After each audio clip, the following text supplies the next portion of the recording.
Is Mount Shasta a stargate? What lies beneath? Let's find out on this Sunday Night Live.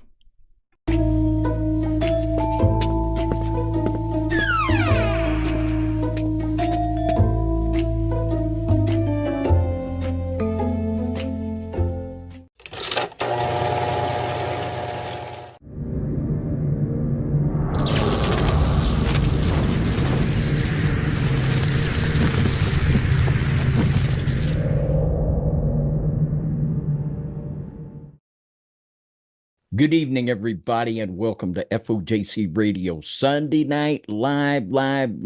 We are so thankful for each and every one of you joining us for the broadcast this evening, which is entitled Mount Shasta Stargate.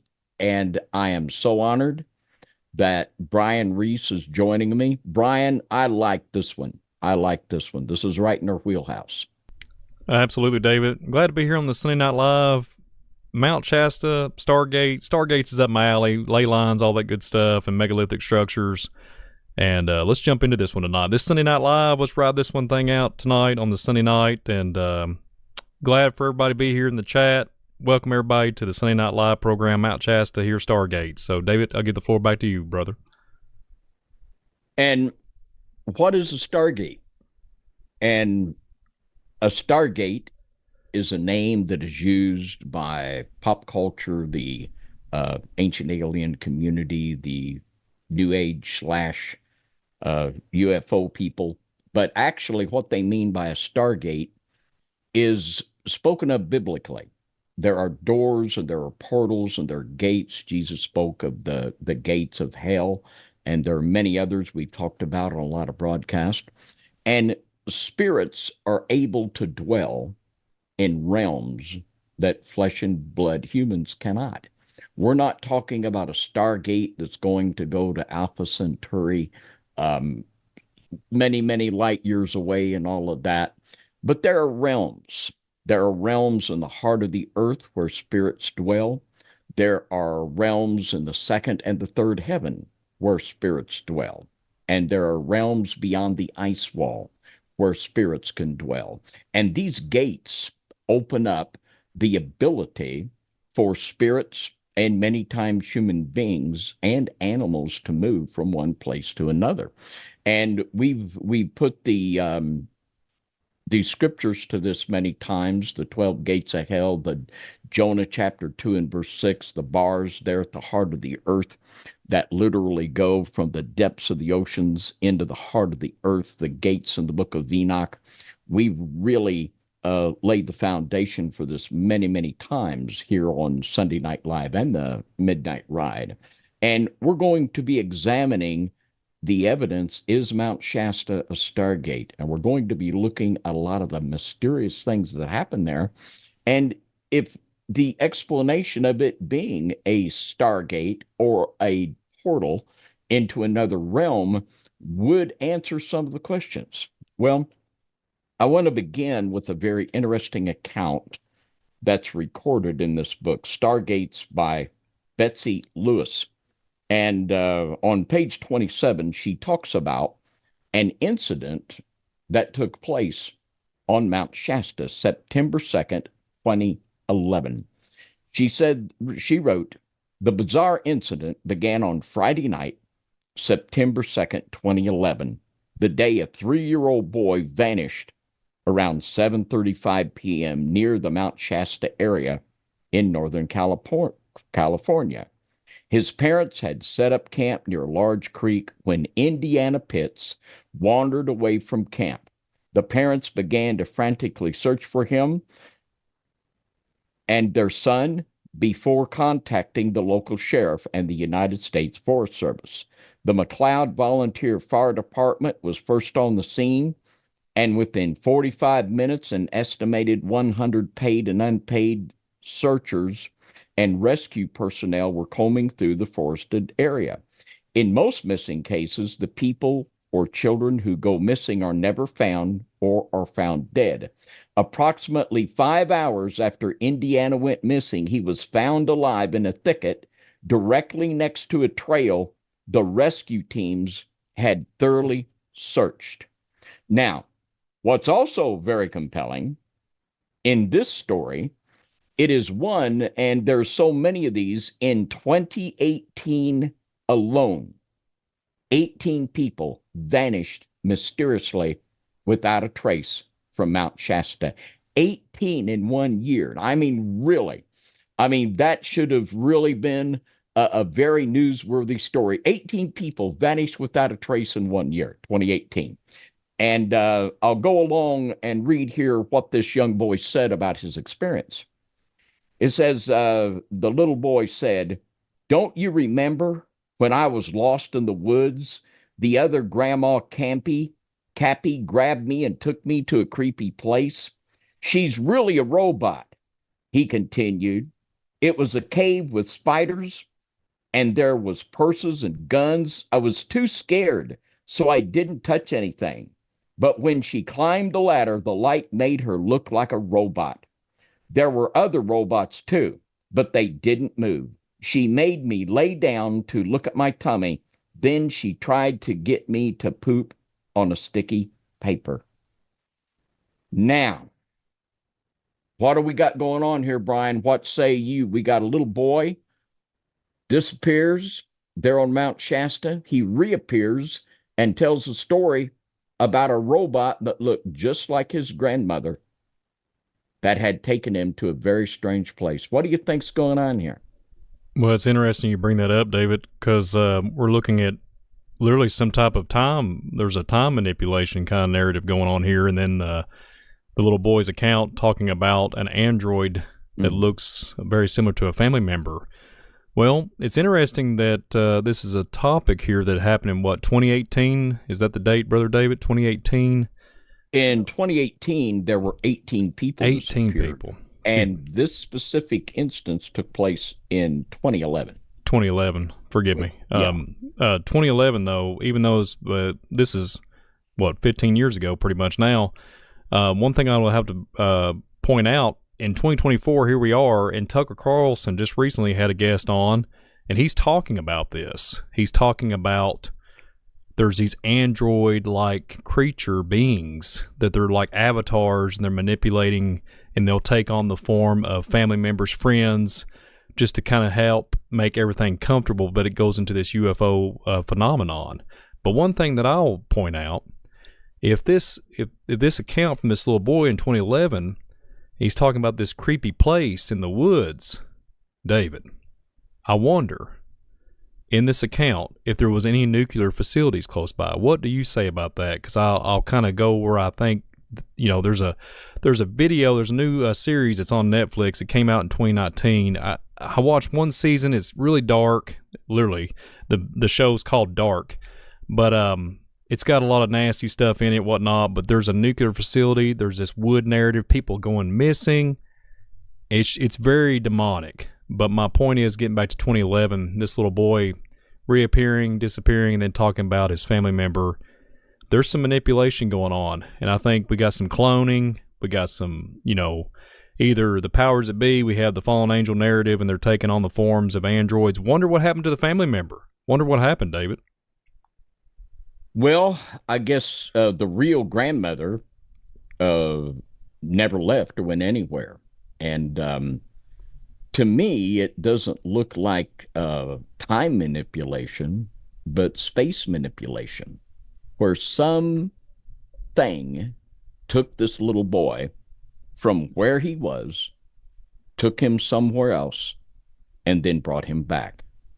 And this idea of a double, some kind of a machine-like double that was imitating grandma.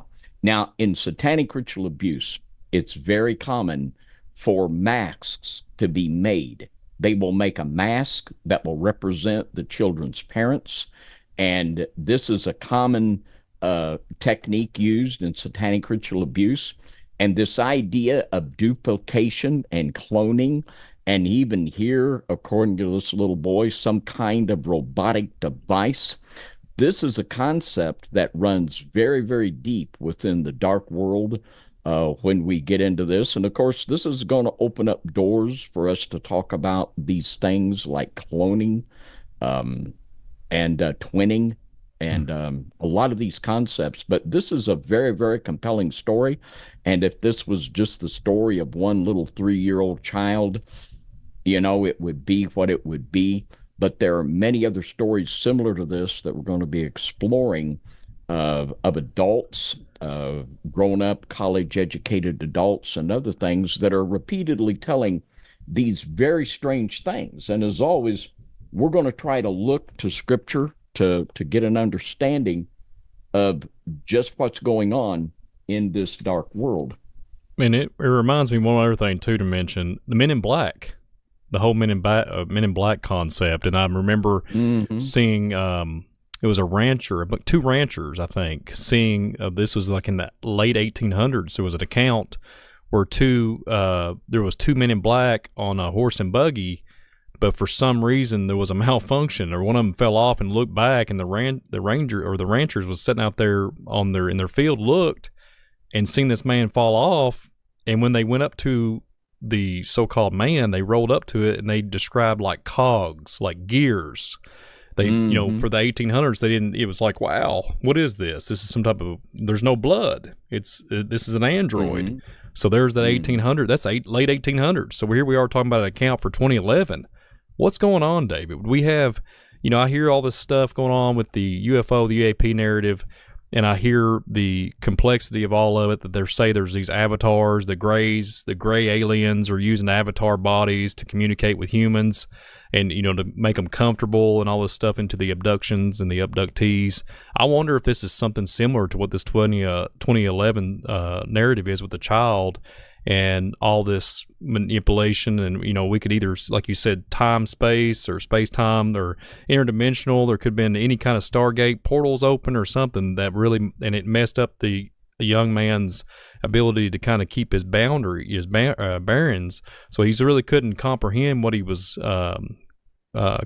trying to articulate. And then he's not going to lie about it because he's such a young age, and he's thinking, man, there's an android body looks like my grandmother. It's a bizarre world, David, but I'll give the floor back to you. Well, and one of the possibilities here, and a very real one, we're now seeing AI beginning to think and become sentient on its own. And what one of the possibilities is here, and I think quite likely, is that there are machines being created that we could call an android that are being possessed by spirits. They are re-engineering human bodies and machines and mixing the two together to be able to create an entity that spirits can possess and live in. And just who those spirits are, we're going to put forth some ideas for you. Now, in Madame Blavatsky's Secret Doctrine, one of the biggest traditions about Mount Shasta is the legend of Lemuria. And in the cult lore, Lemuria, in Madame Blavatsky, it was the third great race and the third great continent right before Atlantis. And this is the tradition that underneath Mount Shasta here, there are the underground complexes and the remains of the Lemurian civilization, which is much like Atlantis was destroyed in a cataclysm. But I'll read a little bit about what Mrs. Blavatsky wrote. And this is on page 195 of volume 2 of her Secret Doctrine. And she said, for there are, or rather still were, a few years ago, descendants of these half-animal tribes or races, both of remote Lemurian and Lemurian Atlantean origin. And she talks about this race. It says they are semi-human, if not quite an animal race, the hybrids resulting, which union not only bred freely, but produced the ancestors of the modern anthropoid apes. She goes on to return, however, once more to the history of the third race, referring to the Lemurians, the sweat-born, the egg-bearing, and the androgynae almost sexless in its early beginnings, it became bisexual or androgynous, very gradually, of course. The passage from the former to the latter transformation required numberless generations, during which the simple cell that issued from the earliest parent, the two-in-one, first developed into a bisexual being. Then we got here the whole bisexual narrative. But what we see here in and this is just that, it's an occult tradition, but I think what we could have here, how do we understand this biblically?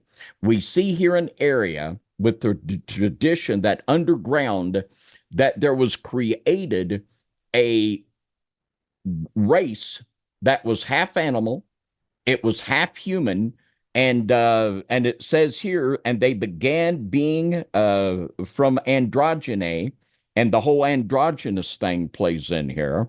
But what we could be looking at, and of course in this area, it's Bigfoot crazy. There are so many sightings of Bigfoot and Sasquatch around Mount Shasta. I don't think you would find anywhere that would have any more. But what this occult tradition could be reflecting is the antediluvian period, where we read in the book of Jasher that fallen angels taught human beings how to manipulate the animal genome. We know from Genesis 6 that the fallen angels inbred with human women to produce the Nephilim. But I think what we're seeing here is the origin of Bigfoot right here. And we can read in the book of Jasher. In the book of Jasher, this is chapter 4, verse 17. And every man made himself unto himself a god, and they robbed and plundered every man his neighbor as well as his relative, and they corrupted the earth, and the earth was filled with violence. And their judges and rulers went to the daughters of men and took their wives by force from their husbands according to their choice. And the sons of men in those days took from the cattle of the earth. Cattle mutilations. Cattle mutilations right here. We have the origin of cattle mutilations right here in the book of Jasher. That's another subject that's worthy of a real in-depth look. But right here, the book of Jasher is telling us that they were messing with the cattle. They took from the cattle of the earth, the beasts of the field, and the fowls of the air, and taught the mixture of animals of one species with the other, in order therewith to provoke the Lord. And God saw the whole earth, and it was corrupt, for all flesh had corrupted its ways upon the earth, all men and all animals. And I think this very time period and in this very place, we had going on the manipulation of the animal genome, the mixing up with the human. And I think right here we have the origin and the understanding of just what Bigfoot is. I think this is what produced Bigfoot right here. It's interesting too, David, because it's literally just turned the gears of my mind here, and I'm reflecting back on a conversation I remember in 2017. And in 2017, I remember, I think it was in Germany, they successfully made a cell that could replicate. And it had there's a certain terms we can't say on here, but it could replicate, and it almost reminded you of like a Tron kind of narrative. There was a flesh aspect, but there was a robot aspect. So it would literally. So is that what we was referring to earlier? Is it replicating? Do we have, because the Bible says there's nothing new under the sun? Is there something there with fallen angel knowledge, back to the account with the young man and his grandmother, 2011? Is there something going on there that we had an android that could actually replicate? And they've been saying it in the movies. You remember Terminator? I think it was a T-1000. He could look at somebody and he could literally mimic it and make a doppelganger.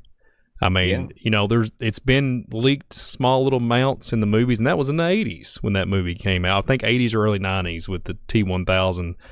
It makes you wonder, David, and could that be what the whole Enoch, the whole manipulation, could that be something with the 2017, would the claims of Germany and researchers and scientists claiming that they was able to successfully do that? I don't know. What do you say, David?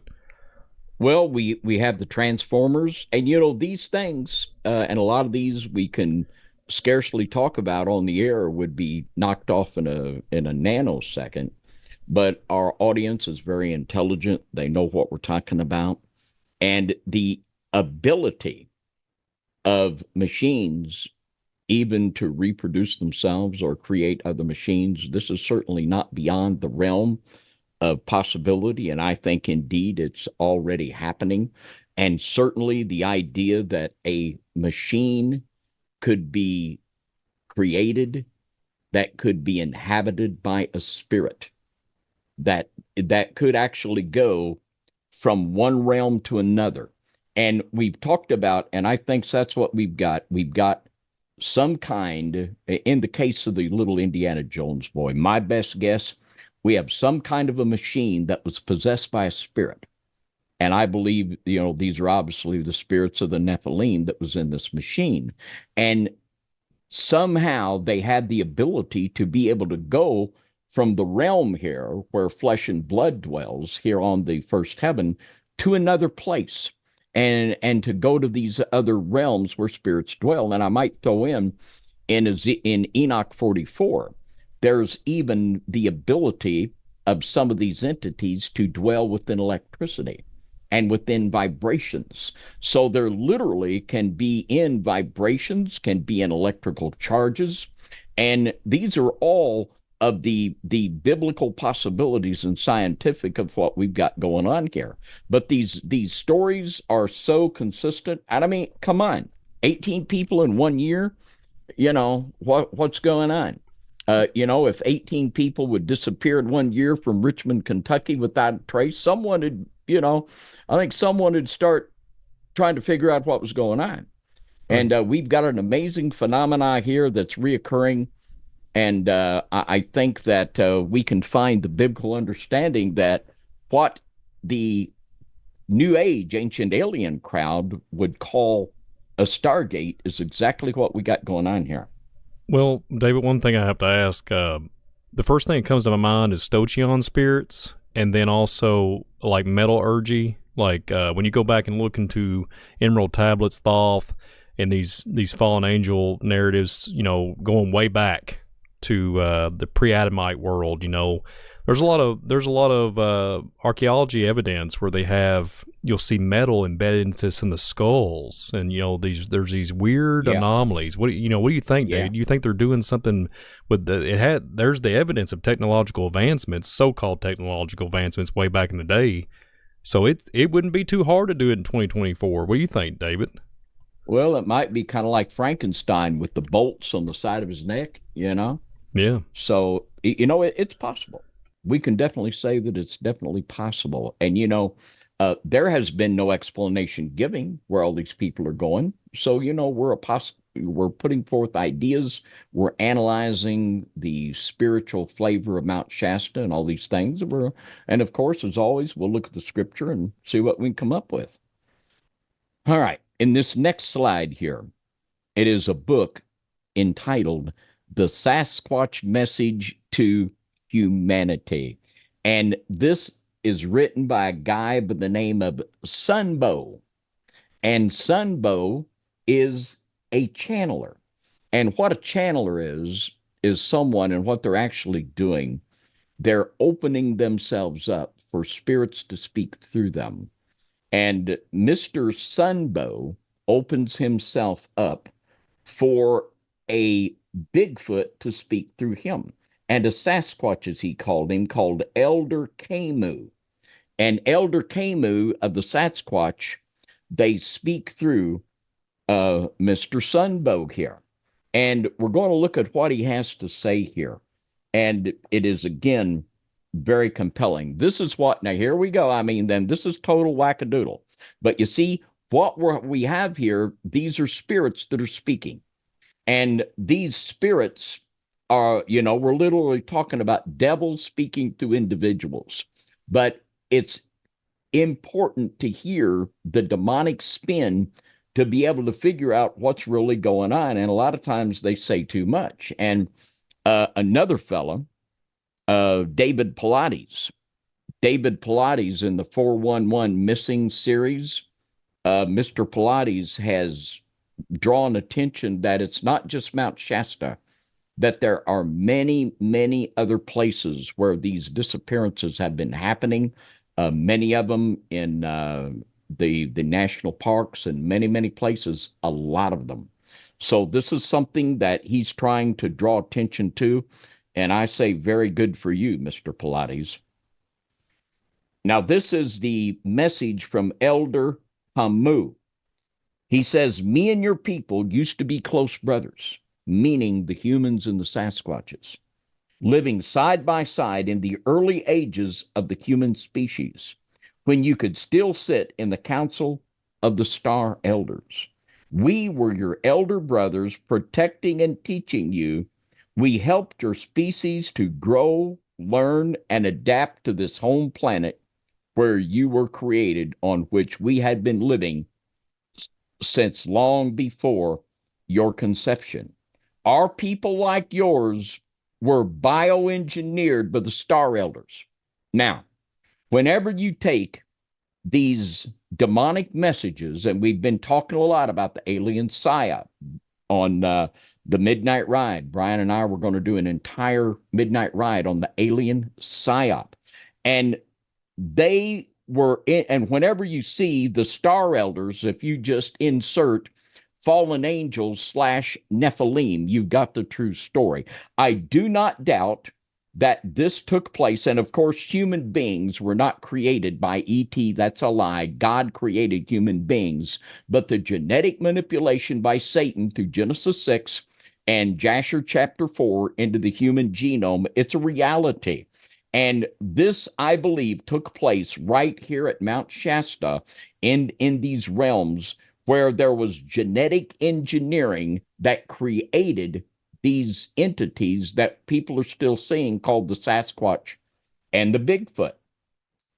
And it goes on to say, Elder Camus continued, my people were created as a part of a cosmic plan to allow ancient souls of star beings to incarnate on this young planet and help it evolve into an intergalactic outpost of consciousness. So according to this guy that's channeling this devil called Camus, that these creatures called Bigfoot were genetically engineered so that spirits could dwell within them. Now, that's a very spiritual possibility, and we're going to look at the very passage here in the book of Enoch to help us understand what we got going on here. But what do you think about that, Brian? Well, the first thing that comes to my mind, I remember an account with military personnel, and they're talking about this find, and it was a family, and one of them was a teenager, and there was a mom and a father, and but they was hairy. Like, literally, they claimed it looked like Bigfoot. And they put them in a Apache helicopter. They're sitting there having conversations. And supposedly these beings have a higher intellect. And they could even, like telepathically and everything. There was all these reports that they could speak into their heads and read their minds, and they didn't know, they was scared, they didn't know what to do, they wanted to take care of their child, they just wanted to be relocated, but they stumbled upon this family in the woods. I can't remember the account where the area was, but there has been reports of that. Also, there's been reports of these Sasquatch, Bigfoots that seem to be going after women, and it kind of reminds you of Genesis 6, in my opinion.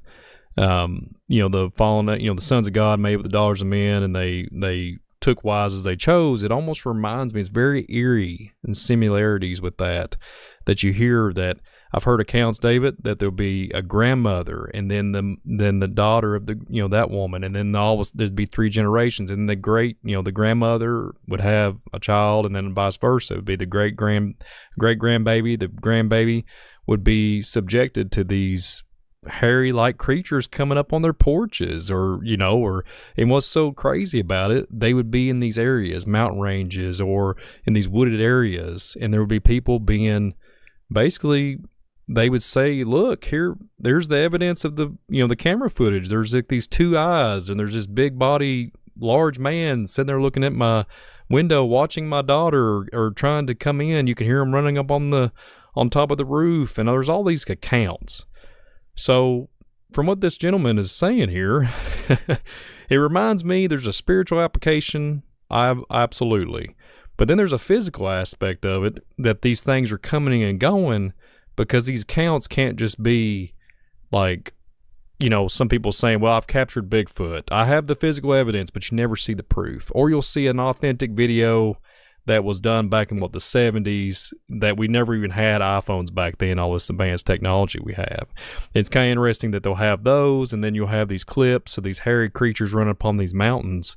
And to me, David, I would say, like the account from 2018, 18 people missing, I have looked into this. I have looked in Colorado events, and there's military bases not too far in circumference in these areas where people go missing, and a lot of them are national parks, etc. And I've always said, even on all the programs I've ever done, I've looked at it and I'm thinking, okay, so why do you have all this advanced military? There's a tourist attraction. It's an incentive to go camping. It's an incentive to do this. There's these lakes. You go fishing. But then you have, like we was talking about at the beginning of the program, 2018, there's 18 people missing. And then Mr. Pilates there talking about all over these locations. There's missing for one that he does movies and stuff on, and documentaries. It's very compelling, David. But the information always leads back. It seems like there's this German ties. Like there's German, the Germany concept with the pre-programming, matter. And then there's this aspect of what Mr. Pilates has come out with. He's come up with that all the evidence of these people going missing, there's a German connection. And that ties back to the German Bale and everything to do with Adolf Hitler and all the technological advancements. What is that, David? What's going on here? What do you say, David? Well, we've been talking, and we'll talk on the next Midnight Ride that you and I do, that from Philip Corso and people like him that were involved in Operation Paperclip, that the book The Day After Roswell, this began the narrative that the United States government is back engineering alien craft. And here again, there's a basis of truth to this, but what they are back engineering is not alien craft, but the continued development of the sophisticated weaponry that the Germans were developing. And I believe they're continuing this in Antarctica in coordination with the German and American scientists and their successors that came out through Paperclip. And I think it's exactly what we're looking at here. There's excuse me, David, I apologize, but there's all these, it's always connection with younger children. I've noticed there's younger children going missing, and they'll always say there's this hairy bear or something like that. There's this, compiling data where there's these big bears coming and terrorizing the children. And I remember there was a gentleman that, God bless his family, he passed away. But there was a man that did a really good job at Bigfoot and analyzing that analysis and blood, forensics and all that he did with all the Bigfoot, that he dedicated his whole life to that. And I remember him telling a story that a child went missing, and supposedly there was a Bigfoot connection, and that child was gone for a long time and grew hair, David, like long hair all over its body. And there was something going on there spiritually where the hair follicles would grow like supercharged. And I think he went missing like young years. I can't remember if it's 4 or 5. And then they've ended up finding him like 12 or 13. And he was like fully like had hair all over his body. What do you say about that, David? Is there some kind of spiritual application where it's like you stay around these beings, and once you mingle with them, or if you have to be forced to be taken by them, do you start picking up, I guess would they use the term DNA or something? What do you say, David? We got to watch what we say, but what do you think? Well, these entities are taking people from one place to another, and they're experimenting on them. And these experiments, as from countless of the most voluminous testimonies, there's many from SRA and there's many from the UFO abductions, which are intricately connected, by the way. And even like in the Mothman episode, there's always the intense, and Mothman is just another one of these Bigfoot creatures that I believe resulted from this time period in the antediluvian period and have continued to dwell in the heart of the earth. It's always around caves where you see these things. And there were some women, there was about, I don't know, 4 or 5 women that had been pursued by Mothman back during the appearance there in Mount Pleasant, West Virginia, when he was appearing there so intensely for a period of time. And when these women got together to do an interview with whoever was interviewing them, they got to talking, and all of these ladies, it was that time of the month for them when they were being pursued by Mothman. There's this intense interest in human sexuality, reproduction, and all of these things is one of the common threads that we have running. Now, let's ask her this question. Now, why? If they are genetically engineering bodies for spirits to dwell in, just what spirits are we talking about? And we can find out definitively from the book of Enoch, chapter 15, verse 8. And now the giants who are produced from the spirits and flesh shall be called evil spirits upon the earth, and on the earth shall be their dwelling. Evil spirits have proceeded from their bodies because they are born from men, and from the holy watchers is their beginning and primal origin. Genesis 6. And they shall be spirits on the earth, and evil spirits shall they be called. As for the spirits of heaven, in heaven shall be their dwelling, but for the spirits of the earth, which were born upon the earth, and on the earth shall be their dwelling. And the spirits of the giants afflict, oppress, destroy, attack, do battle, and work destruction on the earth, and cause trouble. They take no food, but nevertheless hunger and thirst, and cause offenses. And these spirits shall rise up against the children of men and against the women, because they have proceeded from them. And we know from Genesis 6, fallen angels mated with human women and produced what is called the Nephilim and Rephaim in Scripture. Now, when these entities died, you had basically a half human, half fallen angel creature.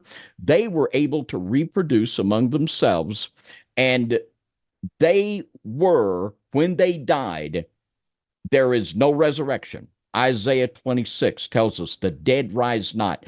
And they are what we see talked about in the New Testament as devils that are there as disembodied spirits. Now, here's the problem. When they die, they become a disembodied spirit, and they certainly do a lot to afflict mankind. But if that spirit could be put back into a body, that would give them more power. So this is what these Nephilim did before the flood. Right in the 4th chapter of the book of Jasher, they began manipulating and creating these monstrosities from the animal kingdom with the hopes, and I think they're getting there, to where they can actually, and I think Bigfoot, Mothman, these are genetically engineered creatures that the spirits of the Nephilim can dwell in. And of course, the Nephilim story, well, we were created by the star people and genetically engineered for the souls of them to go in. And in reality, they were created to inhabit the souls of the Nephilim. That's exactly, I believe, what we're looking at here. David, it reminds me of Fee Fi Fo Fum, I Smell the Blood of an Englishman. I wonder where that came from. Are they able to, they're hunting, they're predators, right? They're seeking the blood. They're seeking the blood, right? And that's, reminded me of when you was talking about the women. That's pretty compelling. That's something to document. Yeah. It's kind of scary when you think about it like that. Well, but that's just the way it is. That's the Genesis 6 narrative. Mm-hmm. And forgive me for being graphic. We'll try to talk about it just as PG as we can, but we've talked a lot of times on Midnight Rides about the Starfire. And this was literally a false communion that has been partaken of by bloodline families, according to Lawrence Gardner, from several thousand years BC. They actually use of who they believe is the Anunnaki queen, and they believe that her blood is the most pure for them to have, to give them this demonic bloodline charge, and that's literally what they do. And these things, the most vile, this came out in the spirit cooking when this came out not long ago, of all the things, the disgusting things that they were putting into food and eating it. It is just satanic and it's evil. And this is Crowleyan Satanism. Crowley would do all kinds of unspeakable things. And it all goes back. This is the worship. This is the religion of the giants. And it's the Nephilim fallen religion. And it's ugly and it's vile. And this is what's behind all of these bizarre Dr. Frankenstein things that we see going on. And we're seeing an explosion of it in our day and time, and you all are all aware of it. It's the crazy things are happening so rapidly, it's hard to keep up with. But in the book of Jubilees, chapter 10, verse 9, it says something very compelling that I believe. And it speaks of the time of Noah's grandchildren when they were getting pounded by the spirits of these giants. And Noah prayed for his grandchildren, and the Lord answered his prayer by banning 90% of them to the underworld. In Jubilees 10:9, and he said, let the 10th part of them remain before him, and let 9 parts descend into the place of condemnation. And literally what we're having these spirits of the Nephilim. That's what Camus is. Old Sunbo and Elder Camus, he is nothing but a Nephilim that is teaching this doctrine for people to believe. And it's a psyop. Just like the alien psyop, it turns people away from the understanding of it all with the Word of God and the Genesis 6 scenario. Well, Philip Corso says, well, it's alien craft. And, Elder Camus says, it's the star people. No, it's Genesis 6. That's what it is. And it's all right there in the Bible. And it's coming to a culmination. And what Mr. Camus and Sunbo are doing in 1 Timothy 4:1, now the Spirit speaketh expressly that in the latter times some shall depart from the faith, giving heed to seducing spirits and doctrines of devils. And in that scripture in 1 Timothy, it tells us that many people that once were true believers are going to fall into following this, and not only fall into following it, but are actually going to be channeling devils teaching their doctrine. And I think you can see this garbage on TV all the time. And what it's building up to, it's building up to what we call in the Bible the remover of the restrainer. In Revelation 9, we see the pit opened and little critters coming out, and a bunch of them. And these are the 90%. The book of Jubilees speaks of the 90% going down and being restrained in the underworld, where here they come. Revelation 9, and the 5th angel sounded, and I saw a star fall from heaven unto the earth, and to him was given the key to the bottomless pit. And he opened the bottomless pit, and there arose a smoke out of the pit, as the smoke of the great furnace, and the sun and the air were darkened by reason of the smoke of the pit. And there came out of the smoke locusts upon the earth, and unto them was given power as the scorpions of the earth have power. And it was commanded them that they should not hurt the grass of the earth, neither any green thing, neither any tree, but only those men which have not the seal of God in their foreheads. And when these entities are released, there are people that are working, and I think many of them knowingly so, that are preparing genetically altered human beings, genetically modified animals, machines that are all created to house the spirits that are going to be released when the removal of the restrainer and the opening of the abyss takes place. And that, my friends, you're going to want to make sure you have the seal of God on your forehead, because if you don't, these little critters are going to have you. And it goes on to say that people are going to actually pray to die, and they're not going to be able to die. They'll seek death during this time, and they'll not be able to find it. Well, David, it reminds me of the transhumanism phase with the new age of man, you know? So it looks, this verses remind me of that, how that's going to creep on us pretty quick. It seems like that's speeding at high velocity speed. You know what I mean? It's coming up pretty quick here in 2025. I mean, my goodness, look how much advancements. But it's starting to really, with this presentation and these, with this Revelation 9:14, it's starting to really come to life. And I think people should really prepare their hearts, you know, really, and read their word and really get into it and start walking this thing out with Christ. You know what I mean? It's coming to sir. It's coming to the threshold, you know? Yeah. And that's what we say, get ready. Now, the rapture people, they're saying, don't worry, you'll be raptured out before the Great Tribulation. The preterists, they say, don't worry, there won't be a Great Tribulation. So, you know, these are twin bookhead doctrines, both from the Jesuits, that are telling God's people not to prepare physically or spiritually for what's coming. And that is both directly out of the pit of hell. And it's easy to see the spiritual affinity of those two Jesuit lies. Now, let's take it a little deeper, as if we're not in deep enough already.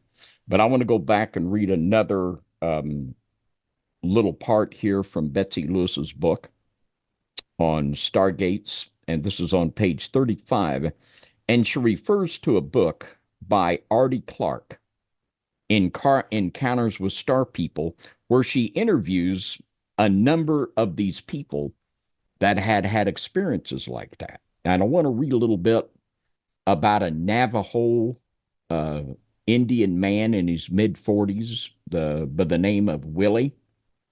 And Willie Joe was his name. And a little bit about what he told Dr. Clark. And it says here, Willie Joe began, "My life has never been my own. From the time I was born, I had a twin. Not in the sense of a biological twin, but a twin created by aliens from my blood and nurtured by them on some far distant planet." And whenever you hear this psyop, if you just replace the aliens with the Nephilim and the people the Nephilim are working with right here on the earth, you got a pretty accurate scenario that of what is going on. And he goes on to say, she writes about Willie Joe. It says, Willie Joe knew that his duplicate did not have a soul like human beings, but he believed that this duplicate of himself was inhabited by something else that was not a human soul. And he goes on, she writes, let's pray that Willie Joe was wrong about the soulless clones placed on our planet mixing with humans for some unknown purpose. In the past few years, the anger, hate, and draconian agenda being pushed on Americans has escalated and might be an indication that millions of soulless humans are here to take over our country. Now, this brings us to the concept of cloning and the actual creation of clones and duplicate human beings from the time someone is born. Now, Brian, what do you make about this? And go ahead and take us into this next slide and talk about something that's extremely controversial. It's but you know, we're not afraid of controversy. So Brian, just go ahead and take us down this road. Well, first thing that comes to my mind is the biblical narrative when the Almighty breathed in Adam's nostrils a living soul, and that really resonates with me when we're talking about these soulless beings, android-like robots, clones. And the next thing that comes to my mind is you got NASA. So NASA, we've talked about this on many programs, but when we talked about it in the JFK assassination or video we did, that one really hit home for me. And then also the Back to the Future. Here we are talking about movies and how much they subliminally message in you with predictive programming. And we look at the whole twin narrative, the doppelganger. And, it's interesting what you're reading out of the Stargate book. It kind of goes along with when you always hear, haven't I seen you before? Don't you have a twin? And then there's the word doppelganger, where everybody, it seems like it's kind of a, more of a hip name now. Everybody's like, don't you have a duplicate? Did you ever have a twin?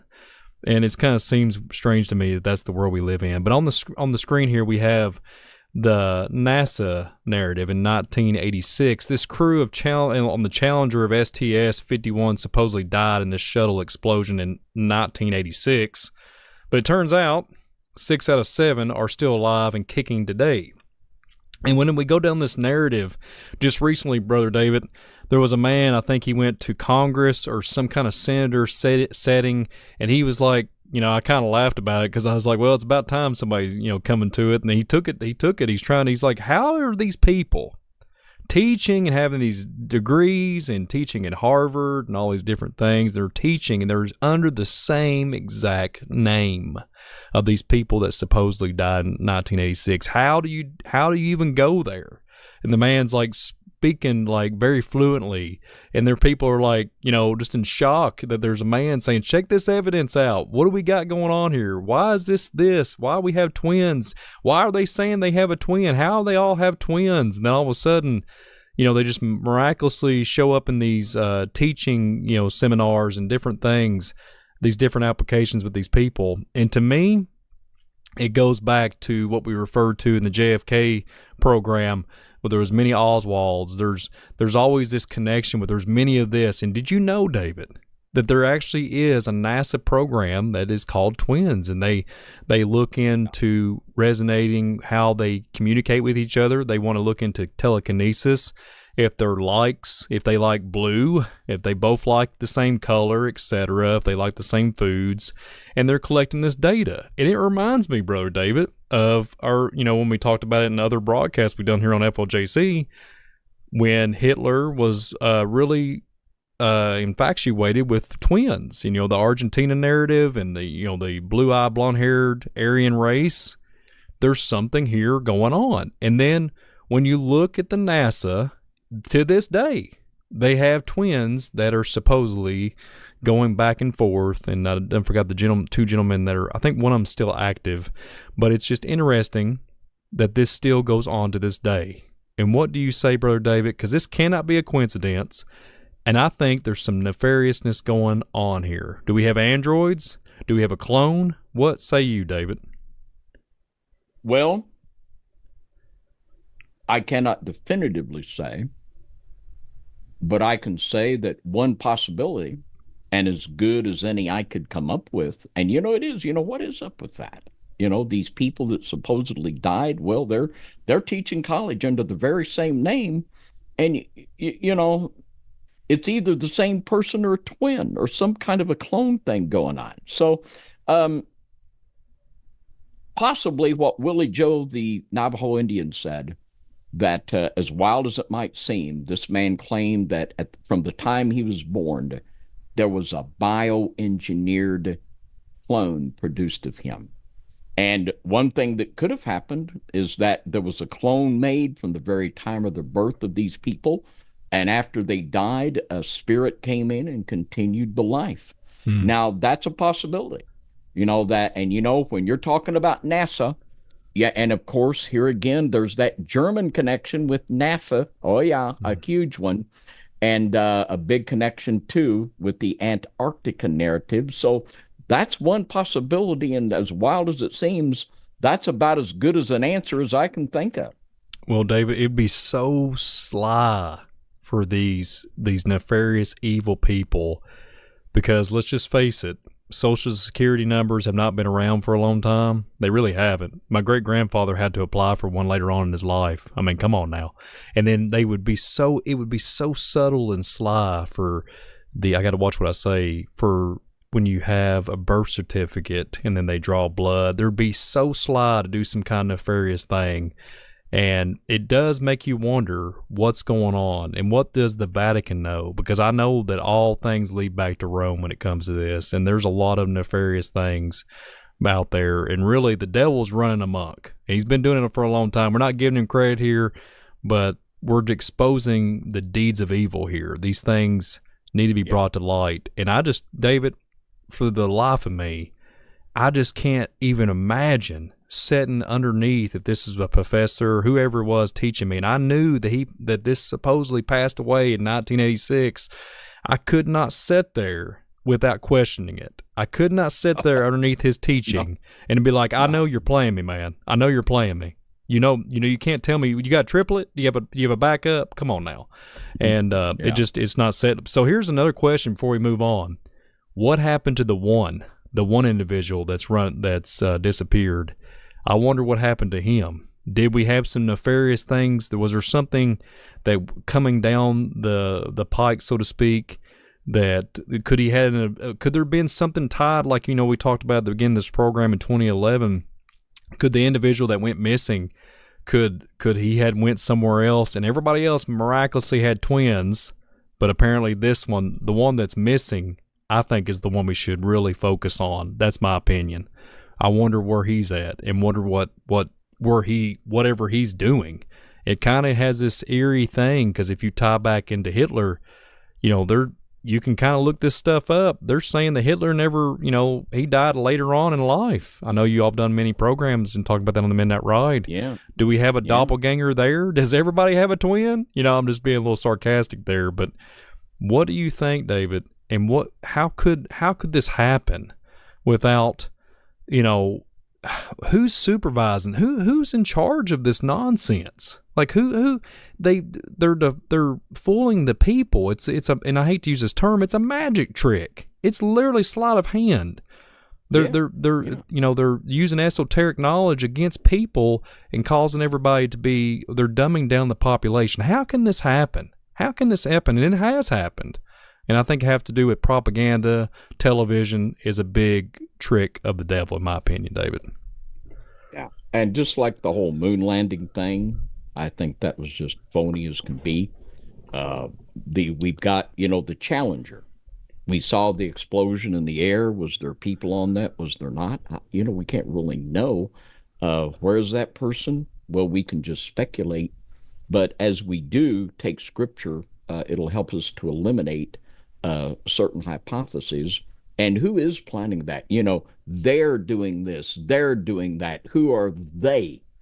And I like the theory that's been put forth. Stephen Quayle touched on this on Empire Beneath the Ice. Joseph Farrell, in many books, Farrell calls it the Nazi Internationale. And we've talked about this multiple times on Sunday Night Lives and Midnight Rides, where the entire psyop of this alien thing, wanting us to believe it's ET from thousands of light years away, when in reality, this is the continuation of the research the Germans began during World War II and before, the Nazi Bell and the super sophisticated weaponry based on Tesla physics and the ancient texts of the Vedas. I believe that this was continued after the war from bases that were established in Antarctica. I believe that craft that crashed in Roswell took off in 1947 from Antarctica. And of course, the Germans that established bases from the submarines, and you can read a list of the missing Nazi subs and all their capabilities, never caught, never sunk, never accounted for, not just a few, but a lot of them. And Operation Paperclip sent thousands of scientists into Russia and the United States, controlling things at the very highest level. And that's who they are. There are these Germans. From all of these reports, David Pilates picked up on this in of the 411 series. Betty and Barney Hill, one of the earliest UFO documented encounters, they described their Nordic people that approached them with a German accent. And this is who they are. It's the Nazi International, if you will. That is why, and well, we're going to be talking about this on the Midnight Ride, that, oh boy, I don't, it was just like 8 days before John F. Kennedy was killed, he was going to unite with Nikita Khrushchev to combine the United States and Russian uh, programs. And there was a threat there they were afraid of, and no one would have been in a better place to know than Kennedy and Khrushchev of the infiltration and how these paperclip scientists went rogue and formed literally a third government that was threatening to take over everything. But that's kind of my take on it, Brian. I think that's what we're looking at. So I have a quick question for you, David. There's these David Pilates. He's done a lot of good research on this missing 401 and all these different cases. So there's always these bodies turning back up, and they'll be either in the location or they'll be in a weird area that makes no sense. A lot of he's picked up on this in his research where they fall from a high place. There won't be nobody around. There won't be no mountain ranges. There won't be nothing for somebody to jump. So here's my theory. It's all speculation. So if there is, based off the young man's account with his grandmother, that it was an android that looked like his grandmother, could it be so easy, David, for this, let's just say, secret space program, for people to be abducted and then they show back up years later or whatever, and it looks like they're decomposing, but they've been gone for 30, 40, 50 years. There has been claims for that in certain different missing 411 cases. Could they have been replaced, just literally set down, just an android, like it looks like a doppelganger, a clone, and they actually took the real one? You know what I mean? They actually took the real character, the real person, and just replaced it with an android or a clone, something just to, so they'll have a waited for closure. And I hate to say that, it's just all speculation, it's all theory, but then they'll say, well, this is them, it looks just like them, and then they bury them, and then they go on about their, they mourn the rest of their life because they've had their loved ones, there's a tragic happened. So what do you think, David? Could that be that? I mean, it's highly compelling. Well, that's a possibility. And the way I would think, trying to be wise as a serpent, harmless as a dove, I would think they would probably keep the clone and throw the human back. Now, according to David Jacob, who is one of the leading researchers, and he buys into the alien scenario, and he believes that these people have been developing their art of human hybrids to where they are now able to produce a human hybrid that is, you can't tell it. We had all these things. We've got the insectoids, we've got the reptilians, we've got the little grays, the big grays, and all of these things in a progression to where now these hybrids, they call them, are so human-like that they can literally walk among us. And I think that, and this is rough stuff. This has took them a long time to develop this. And this is according to Mr. Jacobs' research, that they've been working hard to get to the place where they can have a genetic altered human being that can literally fool almost everybody that it's not human and just one of these reproduced bioengineered human beings. And let's face it, this is tough stuff. A lot of times things go wrong.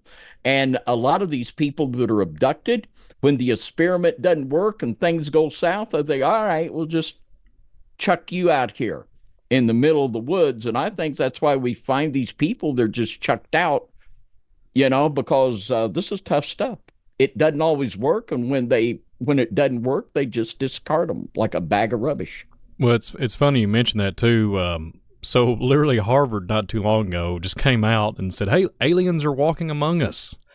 They're claiming that there's underground tunnel systems and there's an advanced alien race that live underneath the earth amongst us, and these things can walk around and take on form like a human, and we should all be in despair and scary. That's basically what it is. They're not saying that, but they're saying that it's called crypto-terrestrial, David. Crypto-terrestrial. We talked about cryptics earlier with Bigfoot and Sasquatch, so they're calling it crypto-terrestrial is the hypothesis.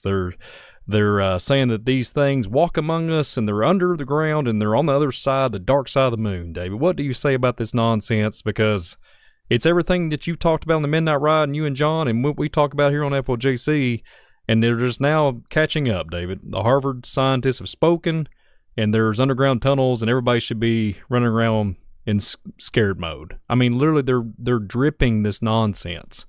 And it's not good for humanity when it comes to men's hearts will fail them looking after the things coming up on the earth. That's the way I feel about this. Yeah, and it's just all back to this thing of creating a non-biblical scenario for people to believe instead of understanding it scripturally by the Word of God. Now, I want to look at a book here a little bit. It's called The Nazi Doctors by Robert J. Lifton. And as Brian mentioned earlier, Mr. Hitler and his favorite doctor, Dr. Joseph Mengele, was obsessed with twins. And at Auschwitz, Joseph Mengele was totally devoted to the study of twins. And it wasn't just one or two, it was hundreds and thousands of twins that were used in experimentation by Dr. Joseph Mengele in Auschwitz. And I'll read just a little bit of it. And this is tough stuff. But on page 350 of this book, it says, in the workroom, and this is a deposition from the people that worked there. It says, in the workroom next to the dissecting room, 14 gypsy twins were waiting about midnight one night, guarded by SS men and crying bitterly. Dr. Mengele didn't say a word to us and prepared a 10 cc and a 5 cc syringe. From a box, he took Evapan, and from another box, he took chloroform, which was in 20 cubic centimeter glass containers, and put these on the operating table. After that, the first twin was brought in, a 14-year-old girl. Dr. Mengele ordered me to undress the girl and put her on the dissecting table. Then he injected the EpiPen into her right arm intravenously. After the child had fallen asleep, he felt for the left ventricle of the heart and injected 10 cc of chloroform. After one little twitch, the child was dead. And this is literally, 14 people a night, 14 twins just murdered, stripped naked, murdered, put on dissecting tables and dissected like we would a frog in biology class. And this just wasn't one or two. It was hundreds and even thousands of twins at Auschwitz that Mengele did this to. And the ones that he didn't kill and dissect, he had other things that he did also. And he would have the twins to have sex with one another and impregnate one another to see if more twins would be born or what. There was sperm from the twins taken to impregnate German ladies. I mean, he had it all going on here, I guarantee you. And according to one theory, it says here on page 359 of this book, in other words, Mengele might have wished to use genetic insights derived from twin research both for breeding desirable leaders and for selecting them from among existing contenders. To be able to create leaders through genetic breeding, and this involved this concept of twinning. Now, this just opens up all kinds of nefarious scenarios, and I think this was the origin. I believe that what Joseph Mengele began at Auschwitz, that it was continued when it was moved, and there's the movie, The Boys of Brazil, and Gregory Peck was in that. It was a movie. It was in the 70s. And it talked about the research that Joseph Mengele continued in Brazil And I believe that also this was continued in South America or in Antarctica, and that these strange things we're seeing. Well, this makes what Willie Joe, the Navajo Indian man, said. Well, there was a clone created of me right from the time of my birth. This is the things that is I believe it's the continuation of what Mengele did at Auschwitz. And I think this could be the root explanation. Well, I mean, the connection between NASA and the German Operation Paperclip is big as all outdoors. And I think here we begin to see a plausible explanation of the origin and perhaps of what we got going on here. David, was the Willie Joe, was that individual, is there any reports of him being maybe a shaman? Is there any reports of that? It didn't mention anything like that. It said he was a Navajo Indian in his 40s, and he was a college educated man. And that's what it said about this man. And he was interviewed by this doctor, Clark, that wrote this book on people that had had experiences like this. And this was, his wasn't the only story. From the time I was born, I had a twin. Didn't have a soul, but, there was a twin. According to Mr. Mengele, to create leaders, well, certain people that are used, that are a part of selective breeding programs and of these genetic Dr. Frankenstein experiments, well, maybe that they have a clone of these people back for certain reasons, and there are just all kinds of scenarios that you can play out with this. But it's quite possible, let's say, if there was a clone of the United States president, and that all of a sudden the real president of the United States would be gone, and that he would be replaced with a clone that would just look like just like him, but not the same person. And this clone to be not human, but totally controlled by its creators for whatever nefarious purposes that they would want to create them. You're speaking hypothetical, David. Yeah. I mean, I'm speaking hypothetically here, or am I? Or am I? You know? You know. There you go. Now, bring up Brian. Anything else you want to say about that before we roll? Well, it is. We will say hypothetically, if that was a possibility, with the a president being cloned in multiple times, there'd be some inconsistencies with the gentleman. And one day the gentleman is speaking very coherently, and the next day he's walking around aimlessly trying to find where he's at, or they'll come on and it looks, you can see the face kind of looks a little different than the other face. It's not always perfect, but there is some weirdness going on in 2024. I'll say that hypothetically, but yeah. Do we have to ask the question, could a soulless clone love ice cream? Maybe they do. I don't know. But one of the things, and this is another book, David Jacobs, he talks, I think the title of it's They Walk Among Us. We're going to be going into this a little bit on our midnight ride. But he said, and he literally talks about one of the problems they have is getting them to be able to speak and interact with people, and to get them to the point, it's like a program. They put them in an apartment and they get them to where they can interact in society and blend in, and they have a problem speaking and interacting. And this is to where they're at. So just saying, that's what these people are saying, and away we go. I wonder, David, if it's actual organic dairy or if it's soy, or he has to have the ice cream because of the sugar aspect of it. It might be something more going on there, but we're just kind of a little humor there. But is it pistachio or is it Rephaim red? We don't really know at this point, do we? All right, then. Bring up the pictures here. Here's another thing. Brian is going to show us some. We're going to go back to Mount Shasta, and we're going to have another little piece of information here we're going to analyze in this area.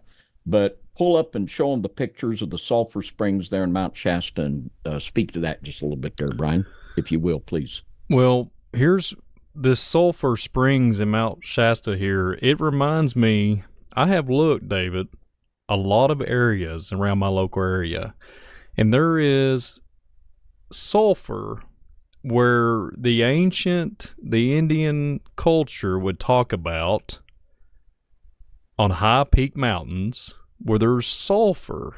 When we go back and look, when later on in years past, there was people, saying there was these sulfur there's a lot of elements of sulfur, and I think that's interesting because they would do rituals, etc., and on these high mountains. And it reminds me, Mount Shasta here, some local areas that I've looked into where they have, they say that there's these entities would come through in these certain spots, and they'd have locations, and it would be coordinated with the equinox, the summer equinox, and all these different things. And it kind of makes you wonder, based off the imagery here, there's a sun in the background, but it kind of makes you wonder what's going on here at the Sulphur Springs at Mount Shasta. And is there a correlation with the sulfur? What is underneath it is my point. What I'm looking at this site is what's underneath it. And like you said at the beginning, Lemuria, if there's any kind of element, or if we have different things that would create, let's just say sulfur, let's just say limestone, let's say phosphorus, magnesium. What if there is things there that you could actually build stuff, let's just say shuttles, what they talk about NASA. And this place reminds me similar to Skinwalker Ranch and a lot of other hot zones. But the sulfur, I know this was in the news not too long ago, David. Sulfur smells was all over the place in the last few years, and I thought that was interesting. What do you say about Mount Shasta here? Because I think this site and people missing and the whole sulfur connection reminds me of the sites that I've looked at here in my local area. What do you say about this site, David? Well, I could do the same thing. I could drive a half hour and I could be at a place where there are hot springs and just a rank smell of sulfur coming up out of the earth. And what does all this mean? Let's get a possible explanation from the book of Enoch. Let's go to the 67th chapter of the book of Enoch, and let's read in verse 5. And I saw that valley in which there was a great convulsion, and a convulsion of the waters. And when all this took place, from that fiery molten metal, and from the convulsion thereof in that place, there was produced a smell of sulfur, and it was connected with those waters, and that valley of the angels who had led astray mankind, burned beneath that land. Now, according to the book of Enoch, fallen angels were being punished in the heart of the earth in molten metal that was producing this sulfur smell. Going on, it says, and through its valley, and though its valley proceed, and through its valley proceed streams of fire, and this is the vision that Enoch is seeing in the heart of the earth, where these angels are punished who had led astray those who dwell upon the earth. But those waters shall in those days serve for the kings and the mighty and the exalted, and those who dwell on the earth for the healing of their body. And all of these springs, we could show, and we're going to do this in the near future. We're going to do a little mini documentary on a place about a half hour from here that's very fascinating. And always these sulfur springs, there are people and celebrities, they come there for healing. It says, but for the punishment of the spirit, that their bodies are healed, but their spirits are punished. Very interesting. Now their spirit is full of lust, that they may be punished in their body, for they have denied the Lord of spirits, and see their punishment daily, and yet believe not in his name. And in proportion as the burning of their bodies becomes severe, a corresponding change shall take place in their spirit forever and ever. For before the Lord of spirits none shall utter an idle word. For the judgment shall come upon them because they believe in the lust of their body and deny the Spirit of the Lord. And those same waters will undergo a change in the last days. For when those angels are punished in these waters, these water springs shall change their temperature. And when these angels ascend, this water of the spring shall change and become cold. And this is the release. When there's going to be a release, when the restrainer is removed, then literally these hot sulfur springs are going to become cool. This is according to the book of Enoch. So, if anyone gives any credibility to the book of Enoch, which I do, that here at Mount Shasta, that in the ancient past, back in the antediluvian world, that a great judgment took place there, and this could actually be one of the places where underneath Mount Shasta, the fallen angels that sinned in the Genesis 6 scenario could be being punished in molten fire that is creating this this smell of sulfur. And indeed, there was the great judgment, and there are many places. There was a lot of these guys, fallen angels, Nephilim, and there's a lot of places where this can be seen. So this could be an explanation of what's going on there. And you see, we've talked a lot about the underworld and the things we see manifesting on the surface of the earth. They're intricately connected with the underworld and the things that are going to go on there. And I just really believe the book of Enoch here, and I think there's some real spiritual insight here that there in Mount Shasta, there was something big going on in the antediluvian world. I believe that this was perhaps ground zero of what we see in Jasher chapter 4 of the creation of these animal hybrids, Bigfoot, if you will, and many other such like creatures was taking place right here. And now the only thing that remains is the big stench when God dropped his judgment, which will soon come again, by the way. Well, that explains too, like I was saying earlier, with these blood sacrifices that these, these tribes and would do, and it's almost based on some of the accounts that I read that they was trying to provoke or get these things to manifest and show themselves, right? To pay homage or worship these entities, right? So this sulfur smell, David, I will bring this to you.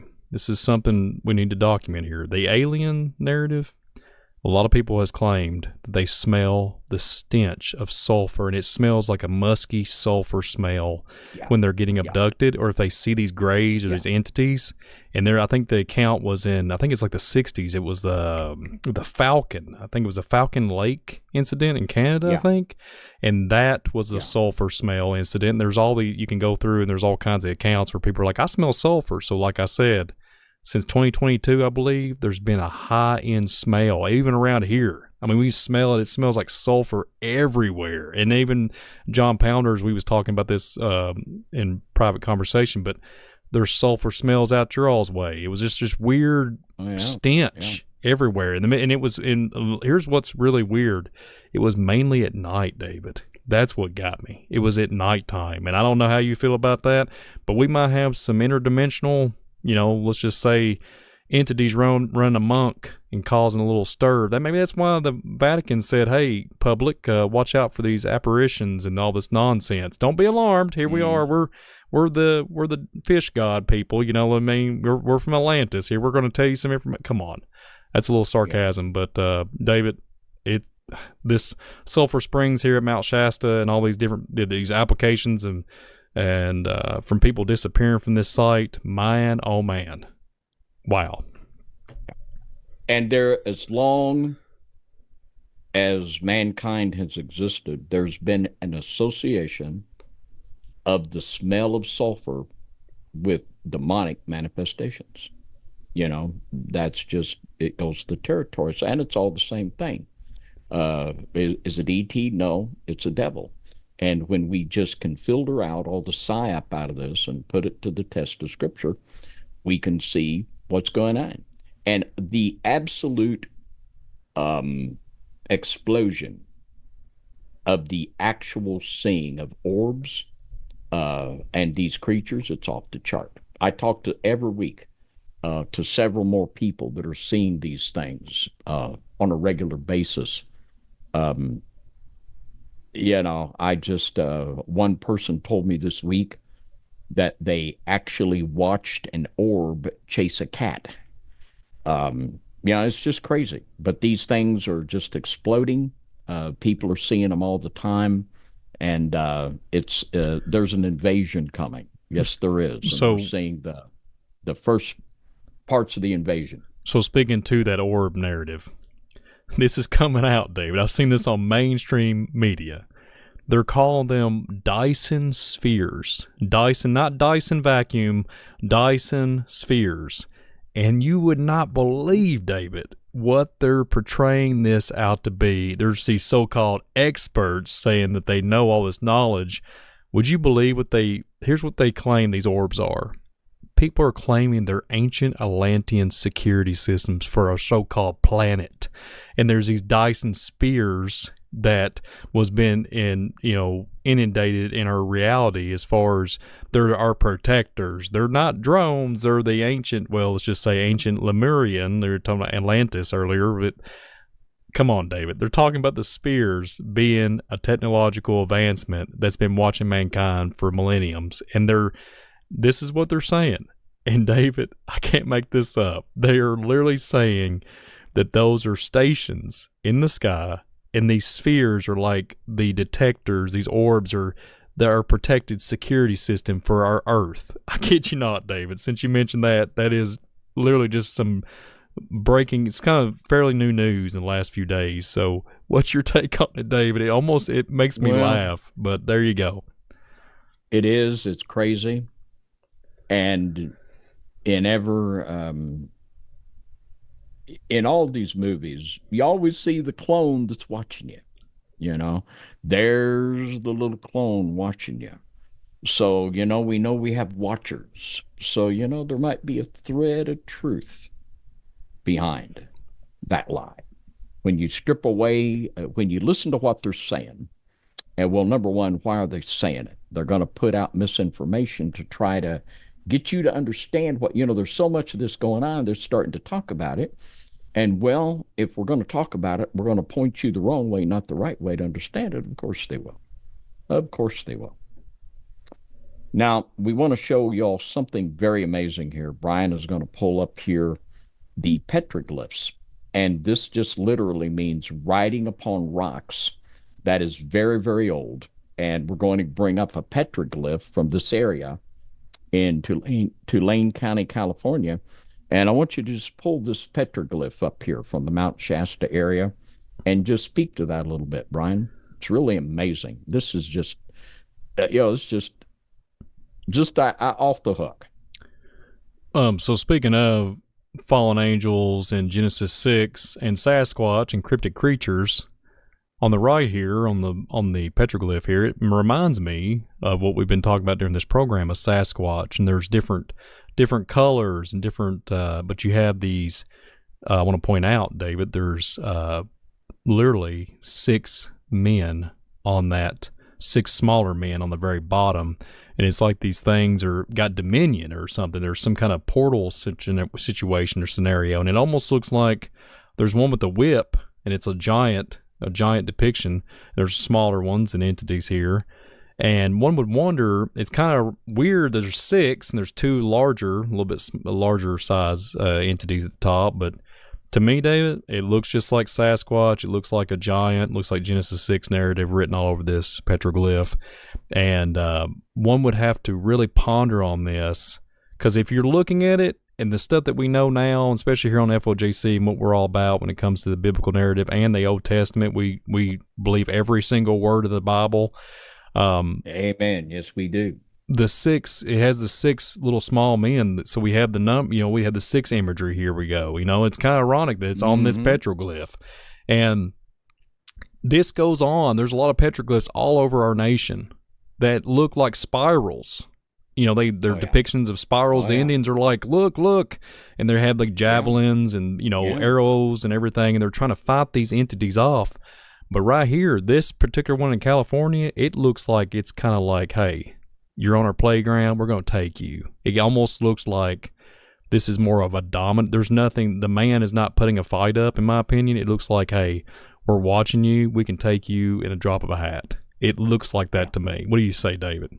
Well, that is exactly what it looks like, and putting everything together, this is another little piece of the Mount Shasta scenario that would very much fit in with the biblical paradigm that we're putting on it here to try to make sense of it spiritually to see what we got going on here.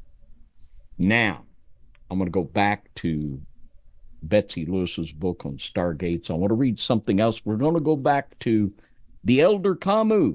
Oh, yeah, Sunbow channeling the Elder Camus. Oh, boy. Now, this is what old Camus, who is supposedly, and it's a devil, but Camus is speaking through this guy Sunbow, and he says this is what Mr. Sasquatch says.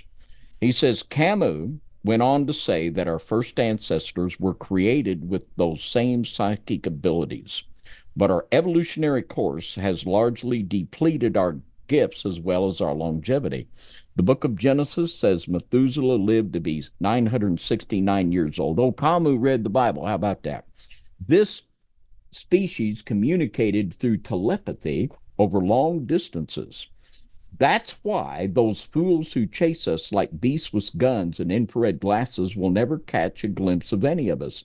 Our telepathic abilities allow us to foresee who is coming and feel their intentions. So we can hardly ever be surprised by one of yours, except maybe when we are deeply asleep or when one of your fast-moving vehicles is coming our way. Now, here's another point of contact with an interesting idea I want to throw out here. And this is from a book by Watchman Nee, The Latent Power of the Soul. And this was banned by Calvary Chapel back in the 80s. So I figured, well, if Calvary Chapel banned it, I need to read it. It can't be all bad. And indeed, it is not all bad. I wouldn't agree with all of Mr. Nee's conclusions here, but it's a very compelling book. And I'll read what he wrote here on The Latent Power of the Soul. On page 19, he says this. In other words, the living soul, which is the result of the coming together of the spirit and the body, possesses unthinkable supernatural power. At the fall, though, the power which distinguishes Adam from us is lost. Yet this does not mean that there is no longer such power. It only denotes that though this ability is still in man, it is nevertheless frozen or immobilized according to Genesis 6. After the fall, man becomes flesh.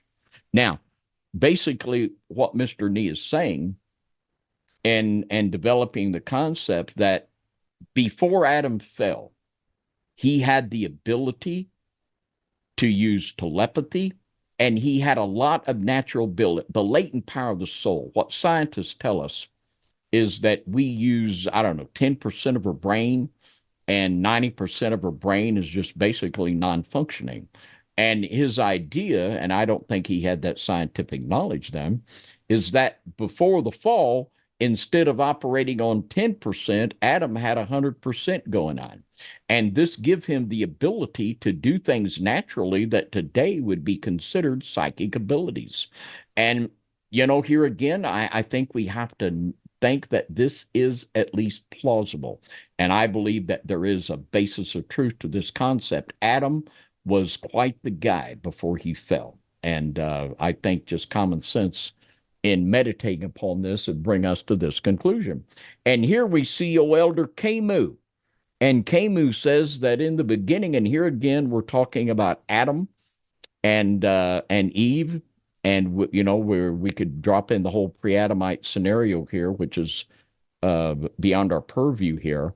But there could definitely have been this pre-Adamite race, and Adam himself before the fall that had abilities that today would be looked upon as psychic abilities. And this seems, and see, this is what this devil's talking about.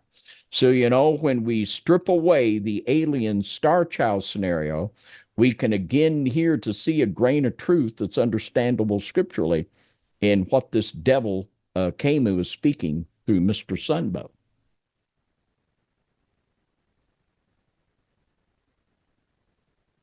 Now, let's go back to Betsy Lewis, page 35 in her book, and we're gonna pursue one more statement here.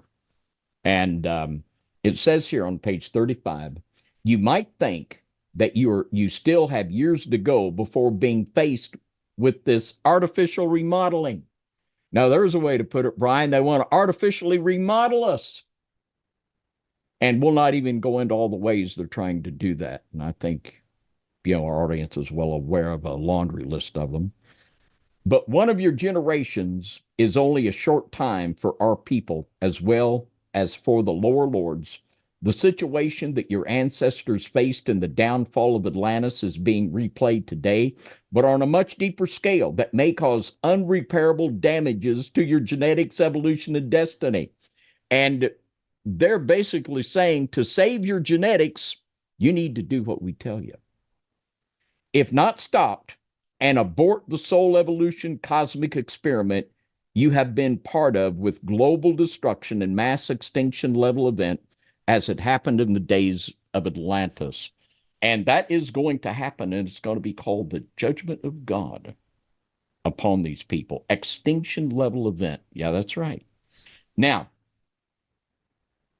I want to look at a book here that was written in 1985. This lady, she actually spent a lot of time up in Vincennes, Indiana, Ruth Montgomery. She and Shirley MacLaine and Ruth Montgomery were like some of the early mothers of the New Age movement. And she wrote this book, a couple here we got, Aliens Among Us and Strangers Among Us.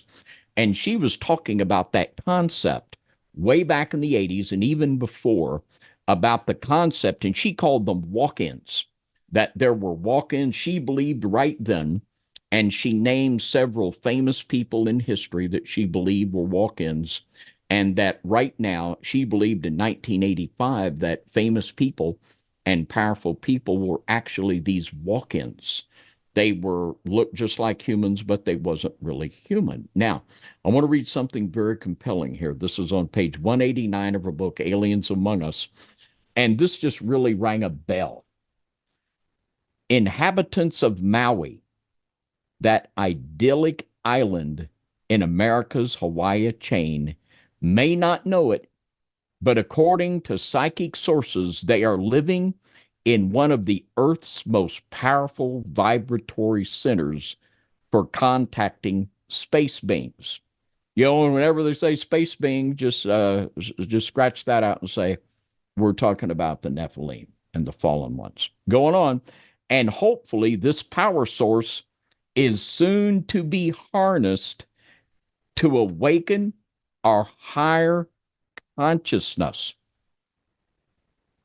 And she talks about the very ways that they're trying to contact this Lemurian civilization that they believe is under Hawaii, just like under Mount Shasta.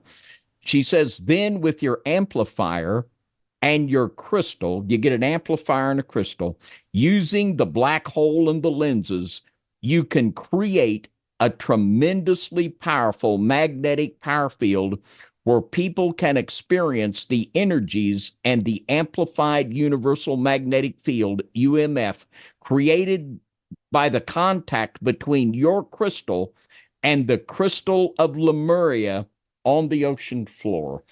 All right.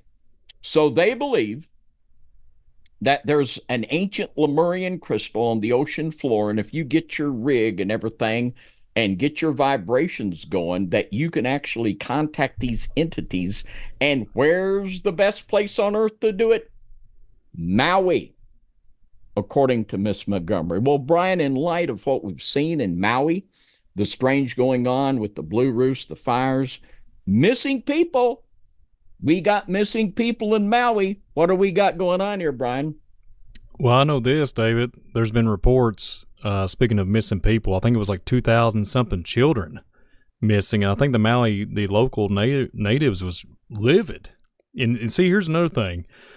When that happened, they was boxing off, literally just walling off areas, and people couldn't go back to them. And there was some weird stuff going on. There was reports of like ships that had no logos on it that was off the coast, that there was people with military gear that looked more advanced, and it was all black ops, secret something something government, and no logos, and Caucasian, white Caucasian, just, your, I guess, GI Joe kind of organization, if you want to kind of relate to a cartoon or a movie, comic books, etc. But they had all that going on, and they're still having suppression. Those people can't. There's a lot of talk that they've been able to rebuild. There's all these celebrities and these tech companies that have invested in land. There's places that had the blue roofs, that the celebrities and the high status people had blue roofs, and their mansions stayed. They didn't get hit by the direct energy weaponry, and one would have to ponder. And I remember, David, there was a count not too long ago about a CIA. I think it was a CIA operative. I think it was a deathbed confession or something to that level, and referred to Alaska. So we have Alaska. I think there was like 16,000 people missing from Alaska, and there's supposed to be a pyramid underneath there for all from what I've researched, a pyramid underneath the ground. Yeah. Well, here's the thing, David. There's a correlation that they say Maui. I've heard the account in Hawaii that you can have there's a Stargate that is literally government controlled, and I wonder if it's in Maui. And you can, according to the gentleman that was telling this account, you could literally spontaneously just walk through this water-like vapor, and once you walk through, you instantaneously be in Alaska. It wasn't 20 minutes. Yeah. It wasn't no time dilation. It was instant, just like sending a text message. And so what would happen? How could 2,000 something kids, and they was all just miraculously vanished, and then all the government suppression, the warnings didn't go off. They had this supposedly secure warnings for any kind of a natural disaster that didn't go off correctly. There was streets being shut down. People couldn't they had to jump into the ocean because the heat got so intense. Yeah. So you'd have to say there's either something in the sky shooting down something and causing carnage and destruction, and causing the frames of cars to melt to the asphalt. And mind you, there was houses that didn't have blue roofs, and there are trees and bushes, and nothing was on fire, nothing imploding. And that makes you think of an account that happened back in, I'm going to say it's September 2001. And then, so we have this concept here. Is there a Stargate that directly goes to Alaska and goes to Hawaii? What do you think, David? And if there is, that could explain where they could have just miraculously lost all these people, and could they be in Alaska? Who knows? And I know David Pilates talks about Alaska. He knows a lot about Alaska. He talks about that. There's some comparisons. There's missing people. Come on, Dave. What do you think? Well, and the same author, Betsy Lewis, has written an entire book just about these Alaska phenomenon.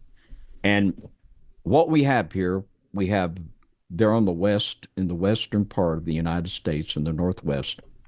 We have Alaska, we have Mount Shasta, and we have Maui, that all three are high candidates for Stargates. Like I say, going all the way back to the little Indiana boy who's named Indiana. Your Stargate takes you go through a portal, you're here, you go through a portal, and you go into another realm where spirits can dwell. You're here, then you're there. That little boy said, well, this looked like grandma was a robot. I was here, and I went to a cave, and they wanted me to poo on a little plate there. And that's what we're talking about. That's what we're talking about, a Stargate, or the biblical word would be portal or gate, where you can go from one place to another. Just, you're there.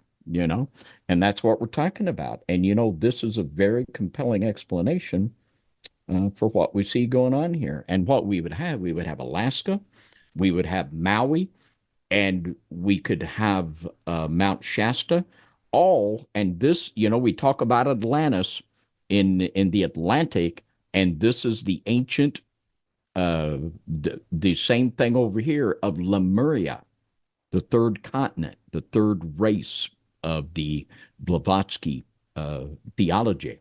And all of these would be contacting, and you like say, if we still have, we've talked a lot about the line of Cain in the heart of the earth, the Nephilim in the heart of the earth, and all they're doing to continue the bioengineering of the human genome to actually being placed. And theoretically, these kids could be taken to, do know who knows what with them. And, in lieu of a better explanation with all of the supernatural phenomenon going on, I believe that these ideas and concepts that we put forth on the FOJC Radio Sunday Night Live are very compelling. We're going to do something here on FOJC Radio Sunday Night Live. We're going to do the Sunday Night Slam. And on the count of three, we're going to do the Sunday Night Slam. And I want you to hit the like button only if you liked it, but you liked it. So let's do the slam on three. Hit that like button. 1, 2, 3, slam. There we go. Let's put those likes into orbit. Get those algae rhythms a popping. That's right. Well, we want to thank each and every one of you. And all of these, all that we do is to provoke people to not look to the ancient aliens or Billy Carson, but to look to the Word of God for understanding these things that are going on around us. And let's face it, these things are going on around us. Ignoring them isn't going to help a bit, but finding biblical answers is going to turn men and women back to the Word of God, which will always make the most sense. And there we will find our Lord and Savior, Jesus Christ, and salvation. Jesus died for you. And if you will repent and believe the gospel and accept the death of Christ upon the cross as payment for your sin debt, you can have eternal life. Turn to Jesus, the real one, with all of your heart before it's too late. And Brian, with that, do you have any final words for our broadcast this evening?